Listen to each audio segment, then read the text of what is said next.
I'm trying to put my thoughts together. There's so many moving pieces in my brain about why did Blake Lively do all this? Um, and I don't know how to describe it, but I do think it's about a franchise. So in March of 2023, and then again June 2023, these articles started to come out. Okay, so she got hired on to do It Ends With Us in December of 2022. And by March and June, there's these articles coming out that claim that Ryan Reynolds and Blake Lively are going to be the next billionaire couple. Here's one, right? How Ryan Reynolds and Blake Lively could become Hollywood's next billionaire couple. Deadpool actor 46 and Gossip Girl star 35 have earned hundreds of millions of dollars thanks to canny investments in gin, budget mobiles, dating apps, and more. That was March 26, 2023. Then on June 26, 2023, this is already during the strike, Ryan Reynolds and Blake Lively's Hollywood's next billionaire power couple, question mark, with 4 kids, a billionaire dollar business portfolio, and one winning football team, the actors are becoming entrepreneurial megastars.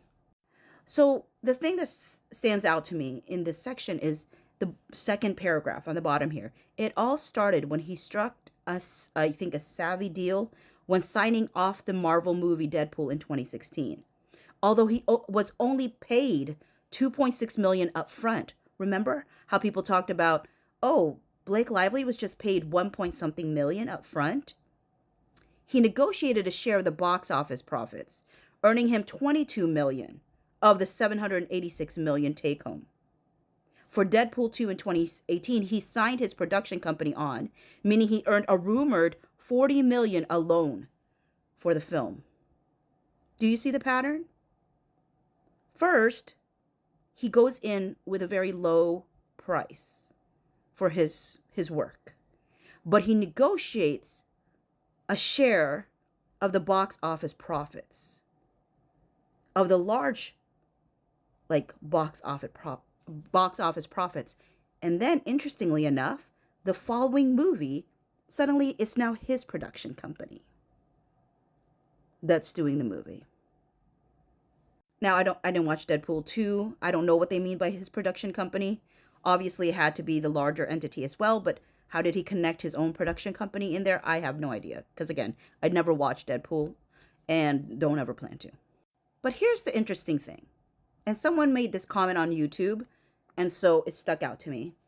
But the rhythm section, franchise, refers to the planned but ultimately stalled spy film series based on Mark Burnell's books, starting with the 2020 movie starring Blake Lively, produced by the James Bond team, hoping to launch a female-led action franchise. I think all of this has to do with the franchise, a pursuit of a franchise to become the next billionaire couple. And so the thing is, Blake Lively literally forces her way into this movie. You got to look at all the interviews and everything. There was a lot of manipulation going on to get onto this movie, and then it flopped big time. But the intention of it was always to have a franchise. Well, then what about another simple favor, or a simple favor, right? A Simple Favor was never planned to be a franchise. And they claimed that the only reason they ended up doing another movie for Another Simple Favor came because there was so much unexpected success on streaming services. And director Paul Feig actually said that he avoided sequels throughout his career. He had a no sequels rule, but somehow got convinced to do a sequel for A Simple Favor called Another Simple Favor. And there's rumblings that she wants to do a third movie.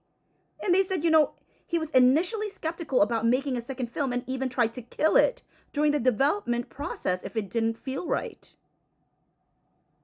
Remember when he was going to film somewhere else and she convinced him to film else? She wanted to convince him to film elsewhere, but in the end, they still filmed where they filmed. But the thing is, this was never meant to be a franchise. But lo and behold, now suddenly it's a franchise. There's a quote here from the Hollywood Reporter. It was actually the opposite. We never expected there to be a sequel. We certainly didn't plan for one. If we had, we would have ended the first movie differently because we left one of our characters in jail for murder.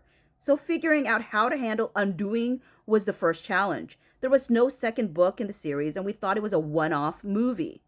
Then the success of the movie and its continued success on streaming were what led to the idea of a sequel. I don't believe that's the reason. I genuinely don't. Nobody was asking for a sequel to this movie.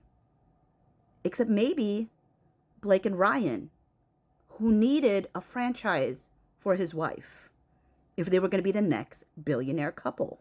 Now, there was this article back on September 15, 2024, that I totally disregarded at that time. But it was Blake Lively's husband, Ryan Reynolds, willing to buy out Justin Baldoni from It Ends With Us. It said Ryan Reynolds will do anything and spend any amount to ensure It Ends With Us does not end without wife Blake Lively. Ryan is willing to offer millions to Baldoni's director and co-star Justin Baldoni in an attempt to buy out his stake in the franchise so Blake can continue her role without having to work with Baldoni, with whom she clashed, a source exclusively tells Life and Style. This is the biggest film Blake has ever made. Ryan wants to make sure she isn't replaced in the sequel. And as a reminder, the author of that article was Mike Hammer. And Mike Hammer has done numerous articles on Blake Lively and Ryan Reynolds. And Google does a synopsis, a summary of the kind of articles he writes. And this is what it said. Key themes from these articles include being a Hollywood power couple. Hammer reports that following the success of It Ends With Us, the couple is planning ambitious moves to take over Hollywood as a power couple, with Reynolds providing guidance and expertise on brand building. Public image and controversy. Several articles focus on the controversy surrounding Lively, including Mean Girl allegations and public backlash. Hammer details how Reynolds is reportedly using his marketing expertise to help reframe Lively's public image amidst these issues. And then career management. Hammer's articles also touch on how the couple manages their busy schedules, balancing 4 children with numerous business ventures like Betty Boo's and Maximum Effort Productions, and how their busy lives might be a stretch for having a 5th child. At this point, I can't fully 100% prove it.